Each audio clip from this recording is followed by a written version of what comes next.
कहानी की शुरुआत में हम एक तालाब में एक लड़के को डूबे हुए देखते हैं। वो हमें बता रहा होता है कि वहां सिर्फ अंधेरा और बहुत तेज की ठंड थी। तब उसने चांद को देखा, उस पे उसकी चमकती हुई रोशनी पड़ी जिसने अंधेरे को भगा दिया और उसके बाद उसके अंदर का डर भी भाग गया।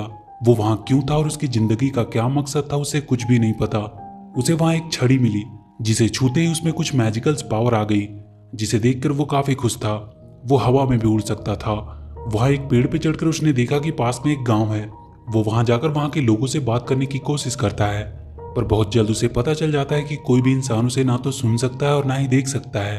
उसका नाम जैक फ्रॉस्ट था, इतना ही उसे चांद ने बताया था। और इसी तरह लगभग 300 साल बीत गए। आगे हम नॉर्थ पोल को देखते हैं। वहां सैंटा अपना क्रिसमस गिफ्ट बनाने में लगा हुआ था। तभी वो वहां के ग्लोब में देखता है कि वहां की चमकती हुई लाइटें बंद होती जा रही है। ये लाइट्स इस बात का सबूत थी कि धरती पे रहने वाले लोग अब भी गार्डियंस पे भरोसा करते हैं। और जैसे जैसे वो लाइट्स बंद होती जा रही थी, मतलब अब वो उन पे भरोसा करना बंद करते जा रहे हैं। तभी सैंटा को वहां पिच ब्लैक दिखाई देता है, जो बच्चों को बुरे सपने और डर देता था। सैंटा को ये खतरे की घंटी लगती है। वो तुरंत अपने बाकी के गार्डियंस को बुलाता है, जिनमें से एक होता है ईस्टर बनी, जो ईस्टर फेस्टिवल के दिन सारे बच्चों के घर में रंग बिरंगे एग्स रखता था। दूसरी होती है टूथ फेरी, जो अपनी और भी बहुत सारी नन्ही परियों की मदद से बच्चों के टूटे हुए दांत उनके तकिए के नीचे से कलेक्ट करती थी, जिनमें उन सारे बच्चों की यादें भी होती थी। और तीसरा होता है सैंडमैन, जिसका काम था उन बच्चों को सुनहरे और अच्छे सपने दिखाना, जो उन्हें अपनी जिंदगी में सच्चाई के रास्ते पे चलने के लिए मोटिवेट करती है। सैंटा उन सबको बताता है कि शायद कोई बड़ा खतरा उन पे आने वाला है, क्योंकि उसने पिच ब्लैक को देखा है और वो शायद फिर से वापस आने की कोशिश कर रहा है। तभी उनके पास चांद की रोशनी पड़ती है, जिसमें उन्हें जैक फ्रॉस्ट की परछाई दिखाई देती है। चांद उन सबको एक नया गार्डियन दे रहा था। जैक फ्रॉस्ट को देखकर बनी खुश नहीं था, क्योंकि उसे लगता है कि वो एक बहुत ही गैर जिम्मेदार और स्वार्थी लड़का है और वो एक गार्डियन बनने के लायक नहीं है। पर सैंटा उससे कहता है कि अगर चांद ने इसे गार्डियन बनाया है तो जरूर इसके पीछे कोई बड़ा मकसद होगा। आगे हम जैक फ्रॉस्ट को देखते हैं, जो अपने स्नो पावर से लोगों के साथ मस्ती कर रहा होता है। उसे इस काम में बहुत मजा आता था। वो सर्दियों में अपना सारा समय ऐसे ही गुजारा करता था। उसे बस इस बात से परेशानी थी कि कोई भी बच्चा जैक फ्रॉस्ट पे बिलीव नहीं करता था, जिसकी वजह से वो किसी को भी दिखाई नहीं दे सकता था। वो वहीं खेल रहे जिमी नाम के एक लड़के को अपनी प्रेजेंस बताने की कोशिश करता है। जिमी अपने दोस्तों के साथ बर्फ में खेलने लगता है। जैक फ्रॉस्ट उसे वहां शहर में बर्फ की स्लाइडिंग भी करवाता है, जिसमें उसे बहुत मजा आता है। पर वो ये नहीं समझता कि ये सब जैक फ्रॉस्ट की वजह से हो रहा है। जैक उदास होकर वहां से चला जाता है। वो रात में चांद से बातें कर रहा था कि उसने उसे क्यों बनाया, उसका मकसद क्या है। तभी वो देखता है कि सैंडमैन की सुनहरी रोशनी बच्चों को सुनहरे सपने देने आ गई है। वो थोड़ा खुश हो जाता है। वहां के बच्चे सपने देखने लगते हैं। तभी ब्लैक पिच आकर उनके सुनहरे सपने को एक नाइटमेयर में बदलने लगता है। वो अपनी काली शक्तियों को हर जगह फैला देता है और उन सारे सुनहरे सपनों को नाइटमेयर में बदलने लगता है। जैक को वहां शहर में उस दिन बनी मिलता है और उसके आदमी जैक को पकड़कर एक मैजिकल पोर्टल के थ्रू नॉर्थ पोल ले आते हैं। वहां उसे बाकी के गार्डियंस मिलते हैं। सैंटा उसे बाकी सभी गार्डियन से इंट्रोड्यूस करवाता है। सैंटा उसे बताता है कि चांद ने उसे गार्डियन बनाया है, पर जैक फ्रॉस्ट उनसे कहता है कि उसे नहीं लगता कि वो एक गार्डियन बनने लायक है, क्योंकि उसे डिसिप्लिन में रहना और लोगों के ऑर्डर फॉलो करने में कोई इंटरेस्ट नहीं है। तब वो लोग उसे बताते हैं कि कैसे उन पर ब्लैक पिच का खतरा बढ़ गया है और उसे खुद चांद ने गार्डियन चुना है, इसलिए वो मना नहीं कर सकता। सैंटा उसे वहां की बाकी सभी चीजों की जानकारी देने लगता है। तभी बनी उनके पास आकर बताता है कि टूथ पैलेस में कुछ प्रॉब्लम हो गई है। वो सारे सैंटा के स्लेज में बैठकर टूथ पैलेस तक पहुंचते हैं। वहां ब्लैक पिच के नाइटमेयर सारी नन्ही परियों को कैद करके ले जा रहे होते हैं। किसी तरह जैक फ्रॉस्ट एक नन्ही परी को बचा लेता है। टूथ फेरी उन्हें बताती है कि उन लोगों ने बहुत देर कर दी। वो वहां की सारी परियां और वहां रखे सारे बच्चों के टूथ्स को चुरा कर ले गया। तभी वो लोग वहां ब्लैक पिच को देखते हैं, जो उनसे कहता है कि एक वक्त हुआ करता था जब लोग उससे डरते थे और उसे अपने आसपास महसूस करते थे। पर एक दिन चांद ने उन गार्डियंस को वहां भेजा उसका डर खत्म करने के लिए। उन्होंने लोगों के दिलों में आशा जगाई और उन्हें उम्मीद दिया, और उसके बाद से वो सारे ब्लैक पिच को एक बुरा सपना समझकर भूल गए। पर अब सब बदलेगा। उन्हें फिर से डर का एहसास होगा और उनके दिलों से वो गार्डियंस को निकाल फेंकेगा। और ये अब होना शुरू भी हो चुका है, क्योंकि जब उन बच्चों के टूथ्स को लेने कोई परी नहीं जाएगी तो उन सब का टूथ फेरी से भरोसा उठ जाएगा और वो लोग उसे भूल जाएंगे।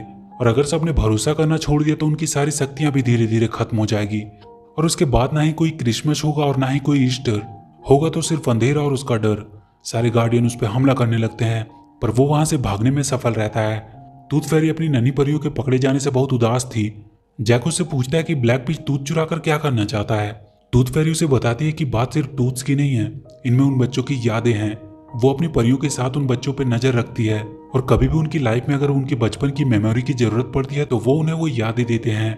वो कहते हैं कि उनके पास सबकी यादें रहती है, यहाँ तक कि जैक की भी यादें उनके पास थी। वो उससे कहती है कि तुम्हारी भी एक जिंदगी होगी, तुम्हारी जैक फ्रॉस्ट बनने से पहले की। जैक फ्रॉस्ट अब किसी भी हालत में अपनी पुरानी लाइफ के बारे में जानना चाहता था। तभी टूथ फेरी के कुछ पंख झड़ने लगते हैं। शायद लोगों का उससे विश्वास उठता जा रहा है। सैंटा सबको आइडिया देता है कि वो खुद जाकर सारे टूथ्स को कलेक्ट करेंगे और वो सारे गार्डियन निकल पड़ते हैं टूथ कलेक्ट करने। वो सब जल्दी जल्दी सारे बच्चों के तकिए के नीचे से उनके टूथ्स को लेने लगते हैं और उसके बदले में कोई ना कोई गिफ्ट्स रखने लगते हैं। पर जब वो लोग जिमी के घर में उसके टूथ्स लेने जाते हैं तो वो जाग जाता है और वो वहां सबको देख सकता था सिवाय जैक के, क्योंकि वो उस पर बिलीव नहीं करता था। पर तभी जिमी का डॉग बनी पे झपटने लगता है। सैंडमैन उसे वापस से सुलाने की कोशिश करता है, पर इसमें उनके साथ साथ बनी, सैंटा और टूथ फेरी भी सो जाते हैं। तभी जैक को वहां ब्लैक पिच दिखाई देता है। वो उसके पीछे भागता है। सैंडमैन भी उसके साथ ही जाता है। इधर जिमी की छोटी बहन सैंटा का मैजिकल पोर्टल से कहीं चली जाती है। जैक ब्लैक पिच को पकड़ने की कोशिश कर रहा था और सैंडमैन उसके नाइटमेयर को सुनहरे ड्रीम में बदल रहा होता है। तभी ब्लैक पिच उन्हें दिखाई देता है। वहां उसके बहुत से नाइटमेयर्स भी थे। वो सब एक साथ उन पे हमला कर देते हैं। तब तक बाकी के गार्डियंस भी वहां आ जाते हैं। वो सब उन नाइटमेयर से लड़ने लगते हैं, पर ब्लैक पिच अपनी पावर की मदद से सैंडमैन को एक नाइटमेयर में बदल देता है। जैक उसे बचाने की कोशिश करता है, पर वो उसे बचा नहीं पाता है। पर वो अपने पावर से ब्लैक पिच के सारे वार को नाकाम कर देता है। सारे गार्डियन सैंडमैन को आखिरी श्रद्धांजलि देते हैं। इन सब के लिए जैक अपने आप को जिम्मेदार मानने लगता है, पर सैंटा उनसे कहता है कि तुमने तो उन सबको बचाया है। वो सारे देखते हैं कि वहां ग्लोब से कुछ लाइटें बंद होने लगी है। बनी उनसे कहता है कि सब ठीक हो जाएगा क्योंकि कल ईस्टर है और वो सबके पास एग पहुंचा देगा जिनसे उनका बिलीव उन पर बना रहेगा और ब्लैक पिच चाहकर भी उनका कुछ नहीं कर पाएगा। बनी उन सबको लेकर अपने महल में जाता है, पर उन्हें वहां जिमी की छोटी बहन मिलती है जो मैजिक पोर्टल से वहां आ गई थी। बनी उसे फिर से सुला देता है और जैक उसे वापस रखने के लिए उसके घर में जाता है। उसके साथ एक नन्ही परी भी होती है। जब वो वापस आ रहा होता है तो जैक को कोई उसका नाम लेकर आवाज दे रहा था। वो उस आवाज का पीछा करता है। वो एक बहुत गहरे सुरंग तक पहुंचता है। आवाज उसके अंदर से आ रही थी। वो उसके अंदर चला जाता है। वहां उसे वो सारी नन्ही परियां बंद मिलती है जिसे ब्लैक पिच ने कैद करके रखा हुआ था। वहां बहुत से टूथ्स भी थे और उन्हीं में से वो आवाज आ रही थी। वो अपने नाम का टूथ्स को वहां ढूंढने लगता है। तभी ब्लैक पिच वहां आता है और उसे उसका टूथ दिखाता है। जैक उसके पीछे पीछे भागने लगता है। वो उसे उसका टूथ दे देता है। वहां वो एक सुरंग तक पहुंचता है जहां सारे ईस्टर एग्स टूटे पड़े थे। वो वहां से बाहर निकलता है। वहां उसे बाकी गार्डियंस मिलते हैं। वो उससे पूछते हैं कि वो कहाँ था। नाइटमेयर्स ने उनके टनल पे हमला किया और सारे एग्स को बर्बाद कर दिया। जब उन्हें पता चलता है कि वो ब्लैक पिच के साथ था तो वो लोग उस पर बहुत गुस्सा करते हैं। वो उससे कहते हैं कि जब उन्हें उसकी सबसे ज्यादा जरूरत थी तो वो वहां से गायब था। जिमी और उसके दोस्तों को जब ईस्टर एग नहीं मिलते हैं तो वो लोग मान लेते हैं कि गार्डियन होते ही नहीं है। जिमी उन्हें विश्वास दिलाने की कोशिश करता है कि उसने अपनी आंखों से उन्हें देखा है, पर कोई उसकी बातों पर भरोसा नहीं करता है। सब अपने घर वापस चले जाते हैं। जैक भागकर अंटार्कटिका आ जाता है। वहां भी उसे ब्लैक पिच मिलता है जो उससे कह रहा था कि वो गार्डियंस तुम्हें कभी भी अपना नहीं मानेंगे, वो उसके साथ मिल जाए। फिर सब लोग ब्लैक पिच और जैक फॉरेस्ट को जानने लगेंगे, पर जैक कहता है कि वो नहीं चाहता कि लोग उसे डर के मारे जाने और वो वहां से जाने लगता है। पर ब्लैक पिच एक नन्ही परी को मारने की धमकी देता है और उससे उसका स्टिक मांगता है। जैक उसे अपना स्टिक दे देता है। स्टिक मिलते ही वो उस परी को दूर फेंक देता है और उस स्टिक को तोड़ देता है। वो जैक पे हमला करके उसे वहां एक खाई में फेंक देता है और उसका टूटा हुआ स्टिक भी वहीं फेंक कर चला जाता है। कुछ देर बाद जैक की आंख खुलती है। वो देखता है वो नन्ही परी वहीं गिरी पड़ी है। वो उसे उसके जेब से उस टूथ को निकालने को कहती है। उसे छूते ही जैक को उसकी पुरानी जिंदगी दिखाई देने लगती है। उसकी एक छोटी बहन थी। वो दोनों एक दिन खेल रहे होते हैं। तभी उसकी बहन के नीचे का बर्फ टूटने लगता है। वो किसी तरह वहां पड़ी एक छड़ी की मदद से उसे बचा लेता है, पर वो खुद वहीं तालाब में डूब जाता है। तब उसे समझ आता है कि उसे चांद ने एक गार्डियन क्यों बनाया, क्योंकि उसने अपनी जान पे खेलकर अपनी बहन को बचाया था। वो वहां पड़ी अपनी टूटी स्टिक को उठाकर फिर से जोड़ने लगता है और उसकी पावर से वो फिर से जुड़ जाती है। वो वहां से डायरेक्ट उन सभी नन्ही परियों को छुड़ाने पहुंचता है। वो उनके पिंजरे को खोल देता है, पर वो सब उड़ नहीं पा रही थी। उनकी पावर शायद खत्म हो रही थी, क्योंकि वहां रखे ग्लोब की सारी लाइटें अब बंद हो रही थी और अब मात्र एक लाइट बची हुई थी। ये जिमी था। जैक तुरंत उसके पास पहुंचता है। वो देखता है कि जिमी एक बनी टॉय से बातें कर रहा है कि उसके सारे दोस्त समझते हैं कि बनी एग्जिस्ट नहीं करता है। तब जैक वहां बर्फ का एक बनी बनाकर उसकी तरफ भेजता है, जिसे देखकर जिमी बहुत खुश हो जाता है। पर वो बनी टूटकर छोटे छोटे स्नो में बदल जाता है। वो समझ जाता है कि ये बनी नहीं बल्कि जैक फ्रॉस्ट है। वो पीछे मुड़कर देखता है कि वो जैक को देख सकता है। जैक भी बहुत खुश हो जाता है कि पहली बार किसी ने उसे देखा। वो उसे बताता है कि सारे गार्डियंस रियल होते हैं। तभी जैक देखता है कि बाकी के गार्डियंस भी वहां आ गए हैं, पर वो सब अब पावरलेस हो चुके हैं। बनी भी अब एक छोटा सा बनी बन चुका है। तभी ब्लैक पिच वहां आता है। जैक उस पर हमला करने लगता है, पर बहुत जल्द वो उससे हारकर नीचे गिर जाता है। ब्लैक पिच उन सबको मारने के लिए उनकी ओर बढ़ता है। तब जिमी जैक से कहता है कि उसे बहुत डर लग रहा है। जैक को अपनी बहन की याद आती है।